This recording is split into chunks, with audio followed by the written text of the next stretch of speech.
હું તને વિનવું ખોડિયારમાં ગરબે રમવા આવજે.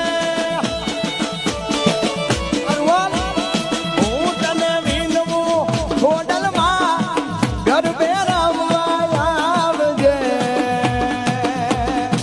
સરગે સરગી રાહેલડીમાં રમવાની શ્રી આજ રે. સરખે સરખી સાહેલડીમાં રમવાની શ્રી આજ. રમવા રમવા રમવા રમવા રમવા રમવા રમવા આવે.